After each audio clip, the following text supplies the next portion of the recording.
Welcome to the Long Thread podcast about spinning, stitching, and weaving by hand. The podcast is presented by Long Thread Media, publishers of Spin-Off, Handwoven, Piecework, and Little Looms magazines. Find us online at longthreadmedia.com. Trinway Silks is where weavers, spinners, knitters, and stitchers find the silk they love. Select from the largest variety of silk spinning fibers, silk yarn, and silk threads and ribbons at trinwaysilks.com. You'll discover a rainbow of colors thoughtfully hand-dyed in Colorado. Love natural? Trinway's array of wild silks provide choices beyond white. If you love silk, you'll love Trinway Silks, where superior quality and customer service are guaranteed. Hi, I'm Wendy, and I work at the Yarn Barn of Kansas. In addition to packing scores of mail order boxes every day, I'm a knitter and knitting teacher. In fact, all of us at Yarn Barn are knitters. We're just as addicted to yarn as you are, and we love making suggestions for that next sweater, scarf, or pair of socks. See what we've got at yarnbarn-ks.com.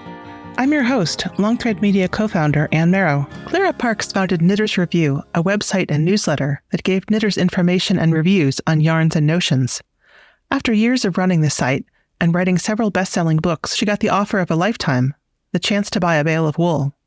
When she accepted, she started a whole new phase of her career, not just reporter or yarn manufacturer, but leader of an expedition to see how wool becomes yarn today and guide through mills and dye houses for a group of subscribers. In keeping with the ambitious and uncharted nature of the project, she called it the Great White Bale after Herman Melville's Moby Dick. Clara, thanks for being here. Thank you for having me. So, I could start way back at the beginning with Knitters Review, or I could ask you what you're doing right now. But I'm actually going to start in the middle and say, Clara, would you tell me about the Great White Bale and what possessed you to become a yarn maker? So yes, that definitely is in the middle. What possessed me to do that? So we're talking 2012, I believe it was. And so that's 12 solid years of writing weekly product reviews, yarn reviews, books, tools, events, that kind of stuff. But primarily it was yarn. And I had swatched so many skeins of yarn at that point that I really was feeling like this, like a jaded hag. Just, another skein of yarn. I know how that one's going to knit up. Like nothing can surprise me anymore. But also parallel to that was this fear of like, okay, I'm really good at analyzing a yarn, figuring out how it was made, what's in it, how it's going to behave, what it wants to become. But I'm a hand spinner. I love to spin yarn, but I have never walked through the steps a commercial yarn company has walked through in order to bring a skein of yarn to the public. And I started to realize without really understanding that part of the process, I couldn't possibly have a full depth of empathy and respect and understanding of what the challenges are so that I could appreciate the true miracle when a skein of yarn actually does reach people. Mm-hmm.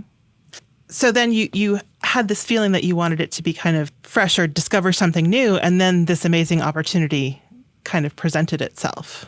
Yeah. Like in any other field, I'd reached the point where you would go back to school and you would get an advanced degree. And now I know you actually can get degrees. You can get a doctorate in wool. Mm-hmm. Would that not be the most amazing thing? It would be amazing. But that really wasn't anything that I could do. And so at that point, I had a choice. There were a couple of yarn companies that I had talked with, and they were like, we'd love for you to come on board. We'll slap your name on a skein of yarn. And I'm like, no, this isn't about just branding. I really want to be in the trenches on this. And that was when I was having a conversation with a friend who raises a big flock of superfine Saxon merino sheep just north of New York City, Eugene Wyatt. And we have a very respectful friendship. Like he would send me a skein of yarn and like that he just had spun at Green Mountain Spinner. And I'm really struggling with this weight. What do you think? And I loved his fibers, and he would say things like, I don't have a flock. I have a responsibility. You know what I mean? It's like, it's not like I just have a business, but I have a responsibility. And so when Ralph Lauren was looking for American wool to go into their Olympic garments after getting in trouble for making stuff in China, they contacted him. And I really rather love that he told me he gave them just the most ridiculous number he could come up with because he didn't want his fibers going into that kind of machine. And so I knew that his fibers were special to him. And it was at that time, and I was kind of explaining to him where I was in this weird sort of boredom, lull, curiosity. And that's when he said, well, I don't know if you're still thinking about making yarn, but I happen to have a 676-pound bale of scoured merino sitting at Bowman's, and it's more than I need right now, ...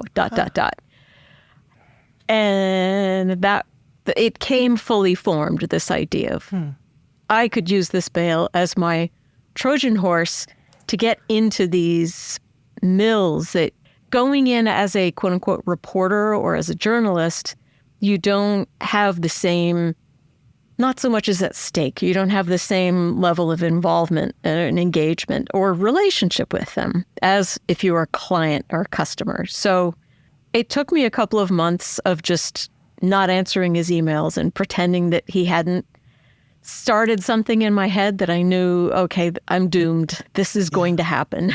This has to happen. But yes, several months later, I said, okay, Eugene, actually, I think I want to try this. Would you be willing? So he kind of helped me at certain points, making introductions with Bowman's in Texas. They're the scouring plant where the wool was, and helping me get the bale of wool to Maine. I mean, just moving a bale of wool, you can't put it on a UPS truck. It's a whole other world. So anyway, he was a guide and mentor and a real help during that whole experience. And that's what prompted the Great White Bale. It even came into my head, this is like the Great White Bale. This is my quest to go out and figure out how this is done, what's left in the U.S. Also, can we even do this anymore? Yeah.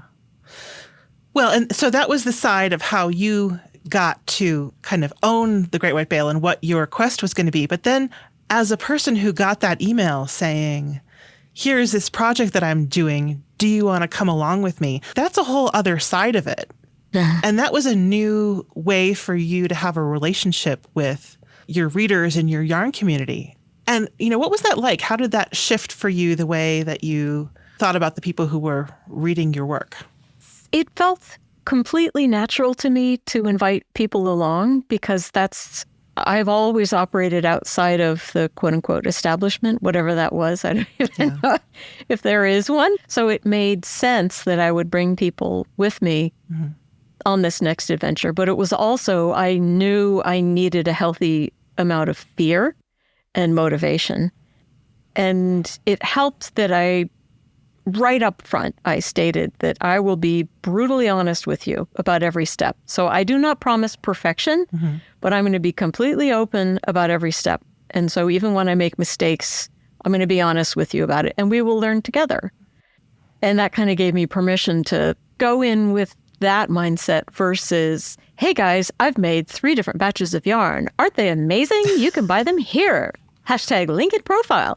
Give more room, like, okay, if something didn't work out, here's why. This is what we learned from it. This is what I might do differently next time. And it's kind of the difference between being involved and being committed because, you were sort of putting this out there and you were saying, I'm going to commit to making this yarn. And I have this terrible media habit now where I say creating this content, which yeah, I know. But I do it anyway. So I'm committed to writing or to providing you with information and an experience. And please come along. I'm having a party. Please come. And it was before, there really wasn't that much of a model yet. I don't remember if Patreon, I can't remember if they were there in 2012 or even Kickstarter. Not really, but I like trying things out myself. Right. But it was a different relationship having done Knitter's Review, which was completely free for people. And so I do have a hard time, hello, the plight of the creative person. I have a hard time charging for what I do. But this was helpful in that there was a physical component. And so that kind of gave me emotional permission to move forward and know that even if I completely bombed, and your brain kind of goes in that direction, that it's still, people are going to get a cute tote bag. They're going to get a cool little journal that they can write in. The explorers are going to get actual skeins of yarn, and we're going to have fun, whatever happens. So. And now a word from our sponsors. The Adirondack Wool and Arts Festival is the perfect way to spend a weekend surrounded by over 150 craft vendors in Greenwich, New York. Discover a curated group of vendors featuring the best of wool and artisan crafters. Throughout the weekend, enjoy workshops, free horse-drawn wagon rides, free kids crafts, a fiber sheep show, and a sanctioned cashmere goat show.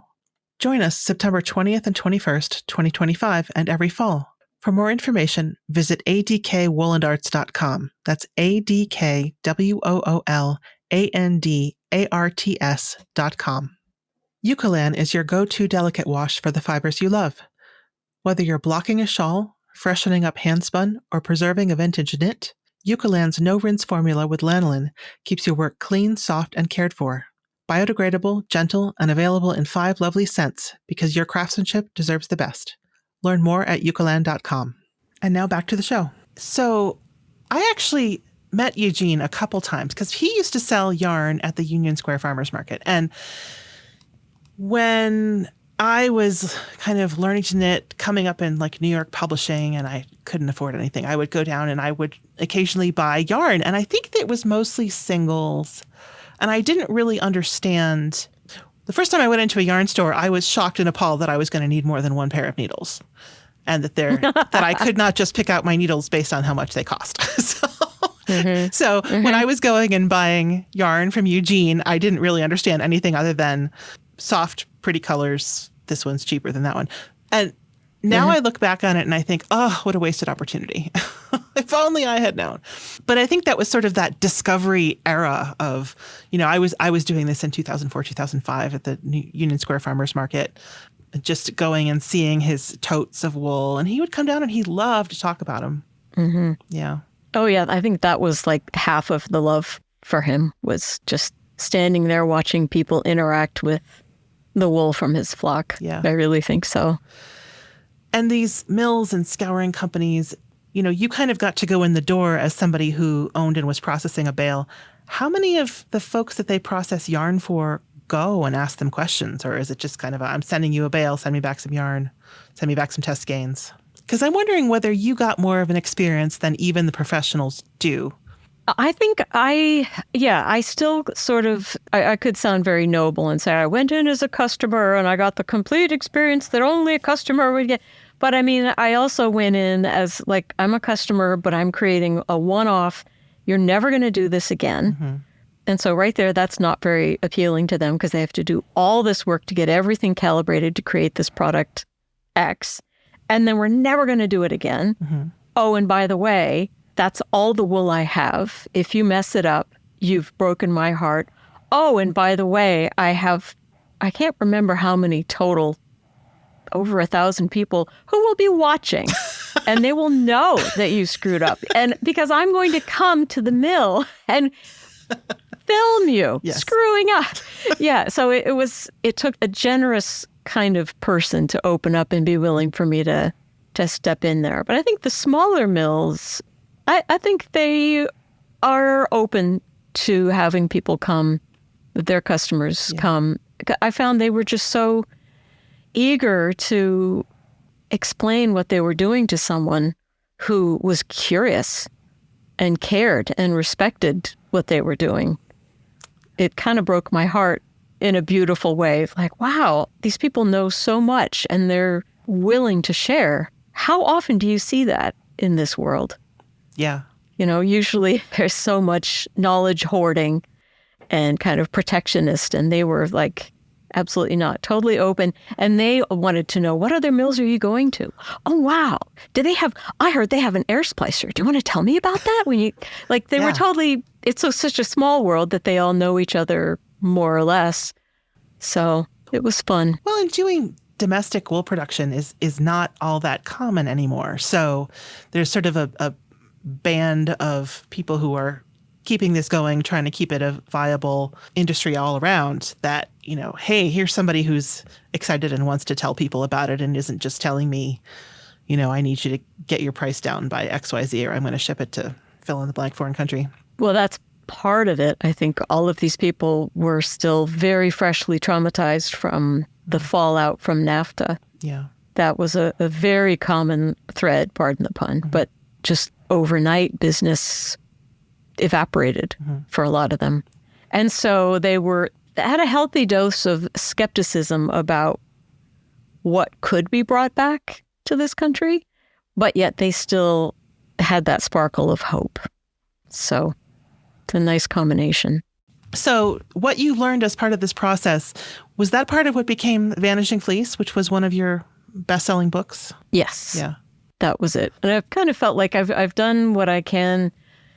Like the Knitter's Book of Yarn, I'm very, very proud of, and I feel like it stands on its own. And the Knitter's Book of Wool stands on its own, and Knitter's Book of Socks stands on its own, and that it was safe to move deeper into the supply chain or just into the storytelling about why all of this matters and who is making your yarn.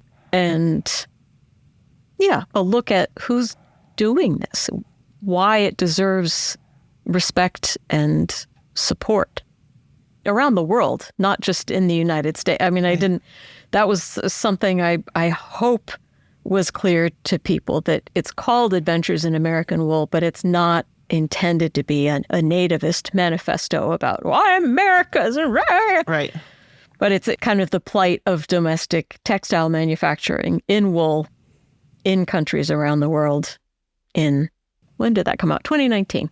Well, I think that raises a good point about there are different ways of looking at what's to be preserved, whether it's American wool, is it different varieties of sheep and fibers, is it small production? There's not just one lens to look through it and say, this is important and valuable. There are, certainly places that you can look around and say, I value this property and so I'm going to buy this. But just as you can buy multiple skeins of yarn, I can be really psyched about, there's a woman in Portugal who's trying to preserve traditional Portuguese breeds of yarn. And also be really excited about 2 hand spinners flocks with 4 sheep, and also be really excited about Shaniko. Yeah. Yeah. It's a different interpretation of the word local for me, like spiritually local or ethically local. I like that. I wonder whether that ties in with something that you're working on now, which is the Wool Channel. Can you tell me a little bit about the Wool Channel? The reason I say that I wonder if it's tying in is because it seems to be about various things, great stories, various elements in the larger wool world to be interested in and happy about and celebrate. Yeah.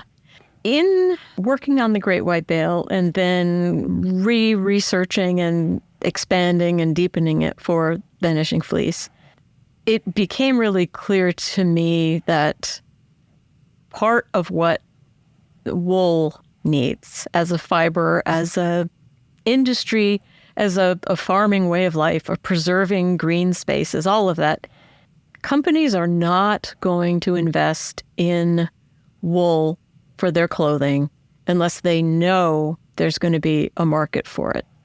And at that time, there was still all of the PETA, wear plastic because it's nicer than wool. That's less cruel. Those poor sheep are just really suffering when you shear them. And there was nobody fighting back.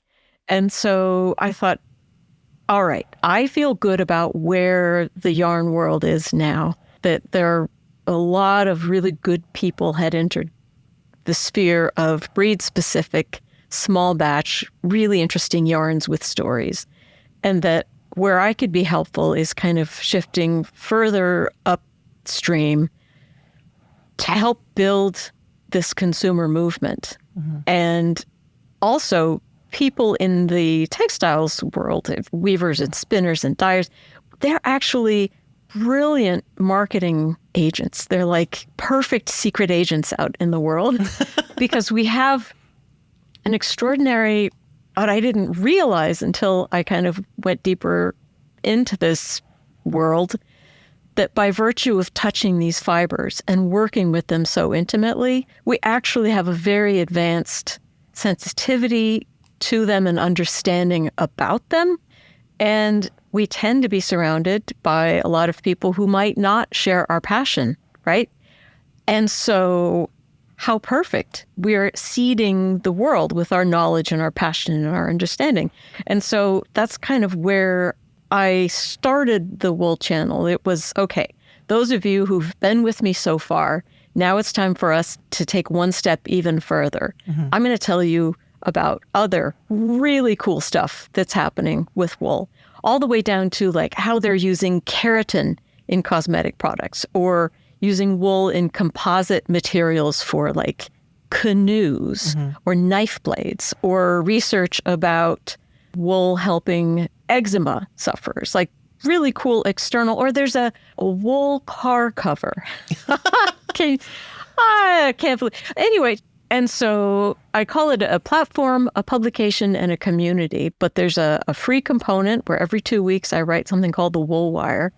And it's really just sharing all this cool, interesting stuff that I'm finding out, or people who've won awards, or there's a woman in the UK who just won an innovation award. She's working on creating wool ropes that can be used like for the garden or whatever, but also to help repopulate the plankton or kelp beds without plastic rope, which has been polluting the oceans with microplastics.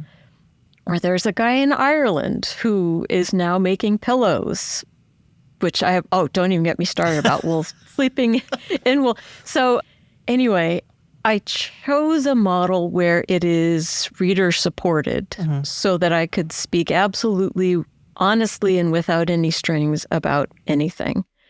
And that's after 14, 15 years of Knitter's Review. I always had that line with advertisers, but it was advertiser supported. But it got harder and harder to feel comfortable being fully honest about things. Right.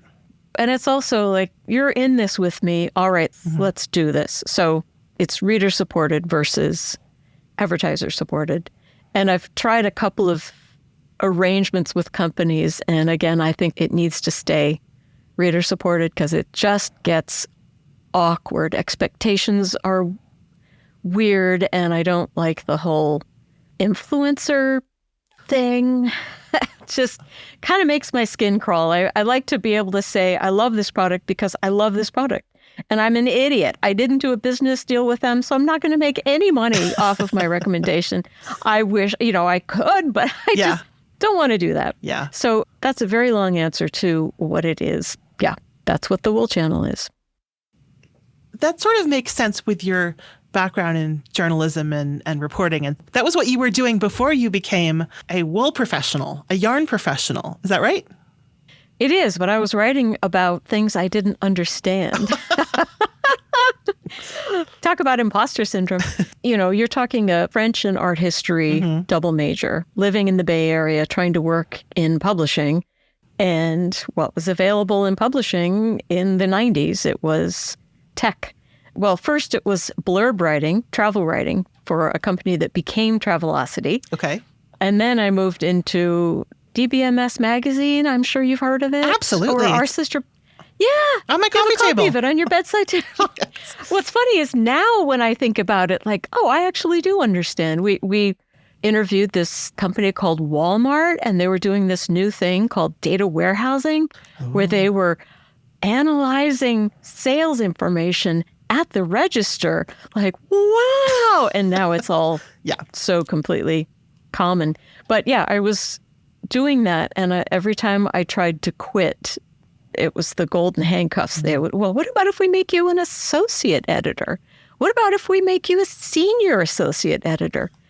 But the difference between writing about something you're constantly struggling to understand and you just, like, I don't know about object-related database connectivity. I don't know any of this. I can tell you about Proust. So when I started writing about yarn, but using the training, because I would edit the product reviews, Right. And I loved this whole new thing, this email newsletter technology. I could use all of that and apply it to a subject that I did deeply love and understand and want to know more about. And suddenly everything fell into place. It was just, finally, I'm in my realm. And that's how it happened. And all of these things come back together because one of the most important things for me on Knitter's Review, when I was supposed to be doing a job as an editor of general fiction, but I was actually spending a lot of my time in the forums on Knitter's Review. And maybe that's why that job didn't work out so well. But that whole community element of it and the way that Knitter's Review and Knitty, I think, were part of this surge, this groundswell of where knitting became such a force. But then again, that's when I arrived. So clearly that's when the party started, right? I mean, there've always been knitters. There was no party until you started. Yeah. No, it's true. I don't know. I think I was just extremely lucky to have entered it in 2000. Back when there was this new thing where you could buy search terms. What? Wow. I've never heard of this before on all these search engines that are gone now, but where an average person could spend 10 cents a click on the word yarn. And people were so hungry for this information because it's when suddenly we were able to buy yarn online without touching it. And there was no way to there was no database about yarn. Like there was nothing. And you'd look on the website for the yarn store and it would say, this lovely, fluffy, wonderful, soft and succulent, tender yarn. Like that doesn't help me. Yeah. I need to understand more. So it's this convergence of how people were getting their yarn and where people were hanging out. And everybody just seemed to, I think I launched the forums in 2001 or was it 2002? And it just instantly, everybody flocked. They needed a place. So far, I have not commented on I'm skirting and people have flocked and you commented on thread, but I'm laughing at the metaphors in our language, but just like the wool channel is saying, oh my gosh, there's opportunities for wool everywhere. There's certainly conversations about wool and yarn and just floating in the air that we don't even notice. That is what makes it so much fun. Like you will never, ever, ever, ever get bored because we're talking about this material, this fiber that has been with us for 10,000 years. These animals that have been anywhere you look. That's like one of my favorite parlor tricks. It's like you name a place, you name a time, I will tell you there's a wool connection. And everywhere you look, you will always find some little pocket. Even in a Caribbean island, you will find like, what? There's a flock of sheep there? Huh? Yeah. How did they end up there? And it's this fantastic window through which you can see and explore the world. I love it. And it adds so much of a deeper experience of the subject when you think about how many generations and generations of people before you have felt the same way or have relied on this material and have cared for these animals. And then it becomes kind of this moral or spiritual obligation to do whatever I can to keep it here. And especially now, it just makes so much sense. And the more we learn about regenerative agriculture and the role that grazing livestock responsibly managed can play in that. And these sheep need our defending when you have people saying, no, any agriculture with animals is bad.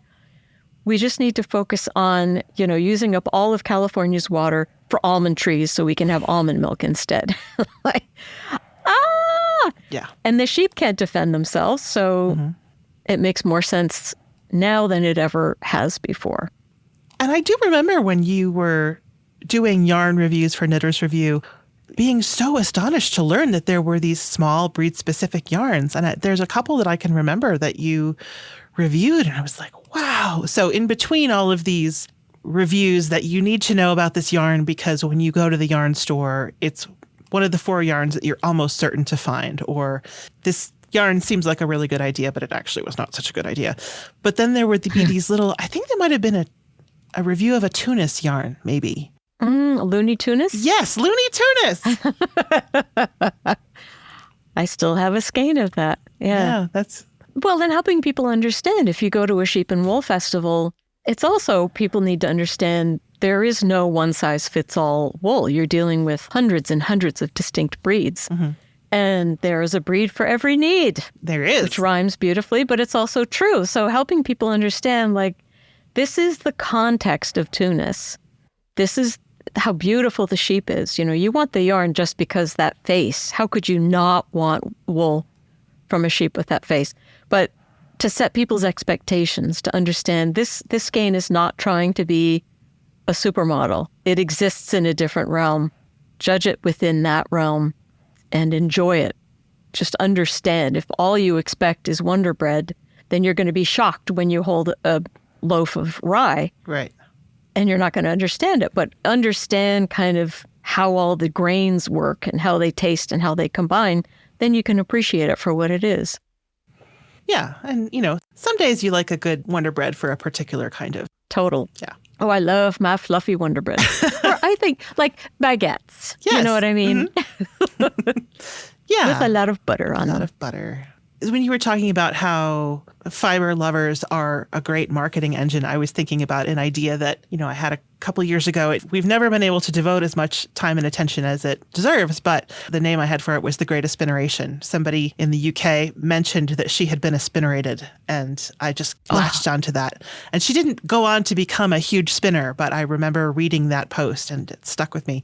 And the idea was that, you know, as the publishers of Spinoff, we can talk a lot to spinners and we can go out into the world and try to talk to people who aren't spinners. But the people who are spinners know a lot more people than we do who should become spinners. So, you know, please go out, be deputized, become missionaries for this thing that other people will love. You will love this thing. Do this thing because you will love it. And wear what you make. And if someone comments, this is my feeling about anything with wool. Of course, with COVID and cooties, it became more challenging. But right. The minute anybody says, that's a beautiful sweater, well, thank you, I made it myself. This is made from Targhee that came from the Pacific Northwest. Do you want to touch it? Start a conversation. And these are people that you might know, like they will be more open to trusting you because they know you in their real life versus a magazine. Spinners and knitters and weavers, and they do make absolutely brilliant infiltrators of the non-textile world. That's not right. Infiltrator, that makes it sound bad, but just, you know, Johnny Appleseed, plant the seed of curiosity. And even there's the perpetual comeback of like, oh, that's wool. I thought wool was scratchy. But no better way to counter that than, oh, it is not. Touch this. You feel how soft that is? And that's part of what I love doing with the Wool Channel, is helping people have facts at their fingers for if someone says, but I've heard that shearing is cruel. Is that true? To be able, not in an argumentative, but just factually state, well, actually, no, it needs to happen. And here are some facts behind it. Here's why it's not in a shearer's best interest to abuse any animal owned by the person employing them. Yes. So just little tidbits, and it's dropping little droplets of facts. I find that interesting facts make the most wonderful currency that you can then take and share. Like, I have a secret. Do you want to know a secret? I know something cool. And when you tell people about it, they're going to think you're cool for telling them about vitamin D3. Guess where it comes from? What? From lanolin. No way. So it's fun. Yeah. I like trying to find delights like that as well. I'm getting ready to go back to a college reunion. And the last college reunion I went to, I was talking with somebody who had gone off and down the more traditional sort of, I think he's a journalist in some sort of political sphere. Nice guy, very smart, but I tend to talk in a somewhat self-deprecating way, which I shouldn't, but oh gosh, I work with yarn and spinning. And he said, oh, I mean, they've got that pretty much figured out now, right? And I was like, no, they're synthesizing spider silk. I think he backed away, not because he was bored, but because I was like, he probably thought I was going to bring a spider out of my bag and show him. Sort of like, here's something you don't know, and I must tell you. Yes. Yeah. Oh, and that perception, right? It's like, oh, excuse me, you think they've figured out how to put tobacco, wrap it up and call it a cigar, but they still have magazines about it. Like there's this, the public perception sometimes that you're up against. And I'm afraid I might have invited it a little bit in how I sort of mentioned it. He wasn't saying, well, what you do is small. It was just hearing that reflected back to me. I thought, no, I need to say. Yeah. So this synthesizing spider silk is, kind of cool as a concept. And I was thinking, you've had all kinds of fibers run through your hands. I mean, when you were doing Knitter's Review, certainly most of it was wool, but there were lots of other kinds of fiber too. I remember a cotton Angora that you reviewed. What was it about wool that kind of stuck with you? Part of it has to do with just the elasticity and how it dances with your hands in terms of maintaining tension, where less elastic fibers like cotton or even alpaca to a certain point, like your hands have to do more work to maintain the tension. Silk, definitely. So there's that component, but it was also just even within this realm of wool, the variety was so tremendous. I would kind of get into a mental place of, wow, this came from a specific region. I wonder, how did the sun rise? How damp was it in the morning? What kind of birds? Did they smell wood smoke when they woke up? Were they high up on a hill or low? There's so much more going on. I do think there is this whole notion of terroir that you have with wine or chocolate, but I think it definitely exists in wool as well. And on a larger commercial scale, it tends to be all kind of blended into this homogeneous lowercase w wool. But when you can go through the processes of taking it from animal to finished fiber or from source to finished yarn and finished product, you can preserve so much more of the story. And I guess that's the final thing. It's just the storytelling. It's such an incredibly fun vehicle for explaining so much more than just the wool itself, but like the human condition, how humans have moved throughout this planet, what our priorities were, what the struggles are now. It's this really great little sports car to drive through the world. Part of the reason I was thinking about that is that I know somebody who is completely devoted to spinning cotton, and we call her Johnny Cottonseed. So it sort of made me think about that. It doesn't work to talk about wool, but you have that role in wool, encouraging people to try it, teaching them about it, sort of giving your enthusiasm for it. Oh, and anybody who can be enthusiastic about that in the realm of cotton, I have to find out more about this. Because, there's another one. Whoa, all of human history. Right. So much can be explained through textiles. So where in this journey did you become a hand spinner?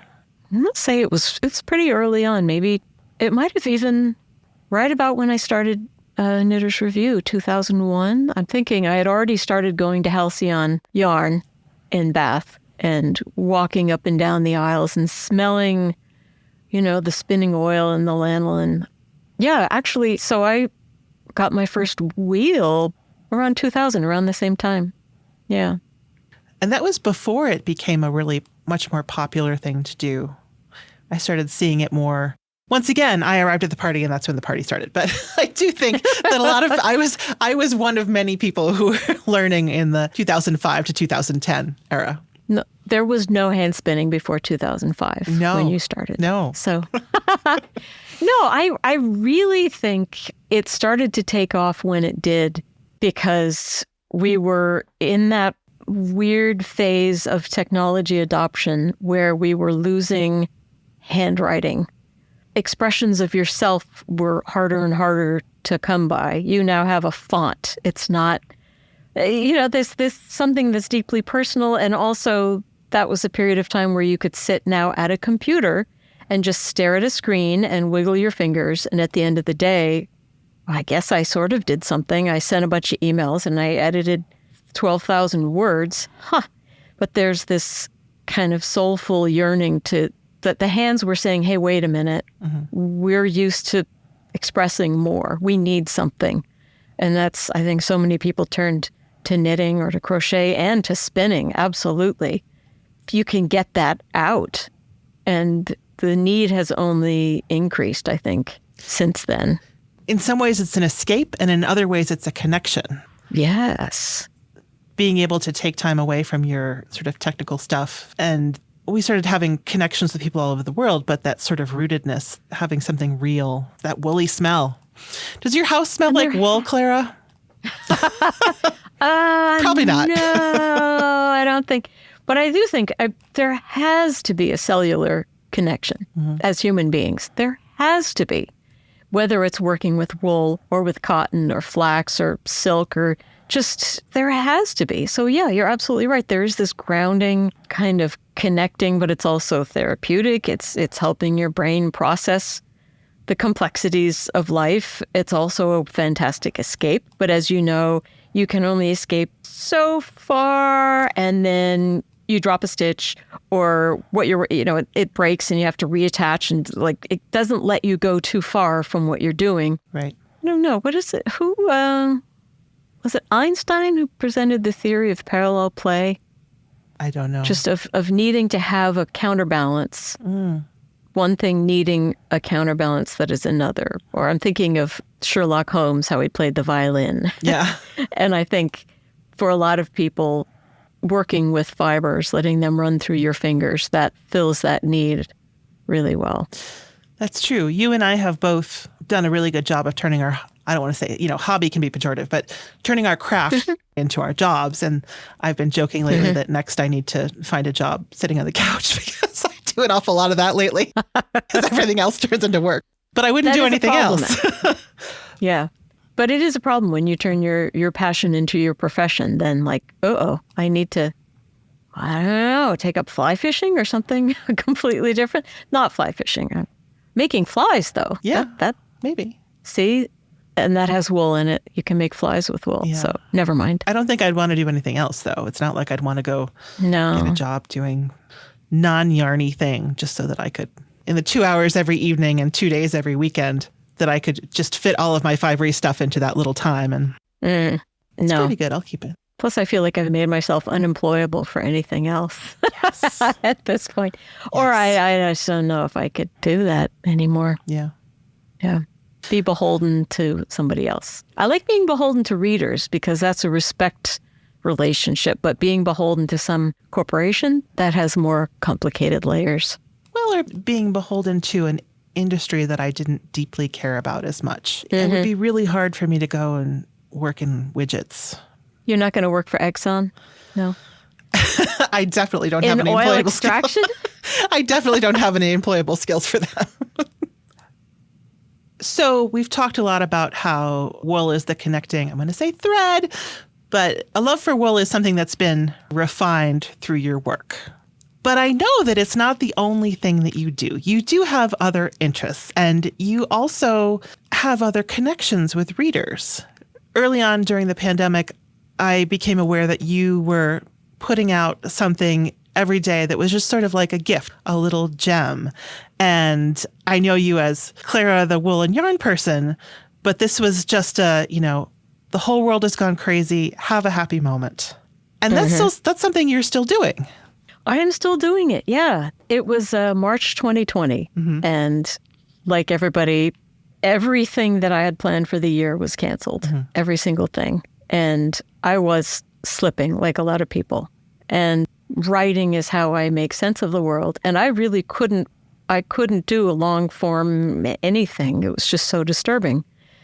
And I discovered this new thing called Substack. I don't know if you've ever heard of it. It was not so known then, but I kind of thought, I wonder if I'm slipping, I wonder if other people are too. And I had looked around, like what I could use is just like a daily affirmation or a daily touch point or something, even just to remind me what day it was. And I couldn't find anything. So that was when I decided, okay, I'm going physician, heal thyself. So I started writing this thing called the Daily Respite. And kind of the tagline is a brief interval of relief in your inbox every morning. And as the pandemic has progressed, at first I thought, well, the pandemic is over. It's not. But now it's just like it shifted and I thought, well, I don't think there's a place for this. And then I realized, wow, love this very, very much. And I've built this community of thousands of other kind of like-spirited people who also need something every morning from a friend, that daily, like, you there? I'm here. We good? All right, let's go. And sometimes it's a poem. It's moved more into kind of, I realize I'm very lucky living where I do in Maine with lots of nature all around me and connections to it with apple trees that my great-great-grandfather planted. So taking people out into that with me and telling stories about the ghosts or what's happening in the woods. And it's sort of about that, but then there will be a quote from Thoreau in there, just to help get all of your inner pieces aligned before you go out into the world. And as it gets louder and more challenging, and there are more forces trying to distract you or get you off kilter, I feel it's a great privilege to be able to help keep my people tethered and keep us all in a good place. And just, who doesn't need that reminder that you're not alone? And let's look at this bird for a moment. Let's listen to this hermit thrush. This is the first hermit thrush of the year. Let's watch the waves for a minute. Every Sunday we go out and I just share a video somewhere outside and just, okay, you good? All right, let's go. I'll talk to you tomorrow. Onwards. And Yeah. And it's been that every single morning. I think I just found a number like over 1,300 good mornings I've sent out. So When you started, did you think that you would have enough to say for 1,300 mornings? When I started, I really couldn't come up with more than 2 or 3 sentences. My brain was so jangly, so it really was brief. And at the beginning, it was more kind of, a bit more puppy videos or a sheep on a trampoline.